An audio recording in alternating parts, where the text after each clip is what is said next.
Gadis itu hanya jongkok untuk mengambil foto saat paman ponselnya tanpa sengaja jatuh ke celah ruang waktu, langsung menimpa kepala seorang tuan muda tahun 1937.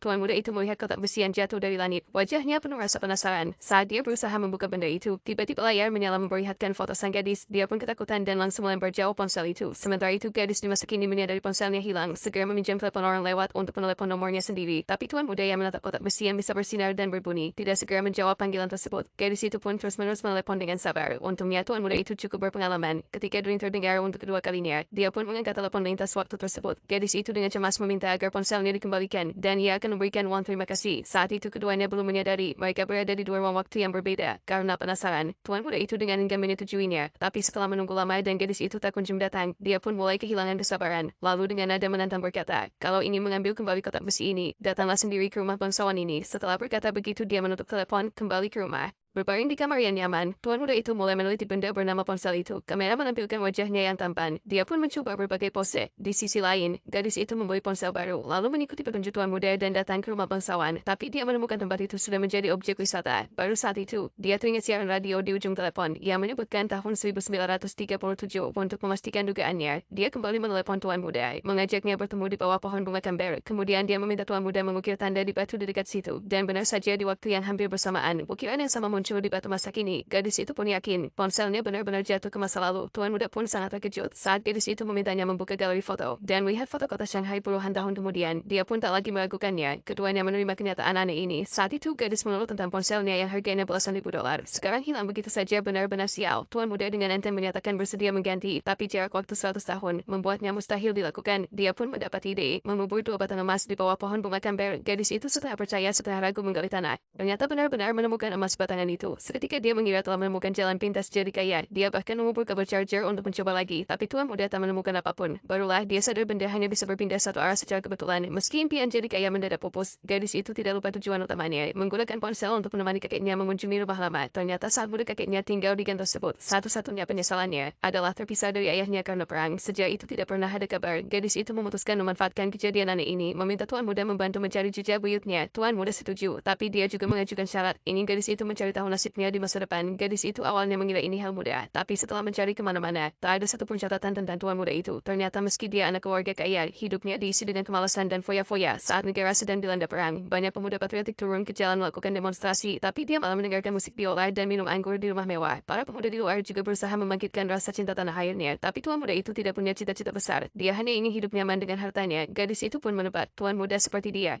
kemungkinan hidup biasa saja tanpa prestasi, makanya tidak tercatat dalam sejarah. Tapi dia khawatir kebenaran ini akan menyakiti hati tuan muda dan membuatnya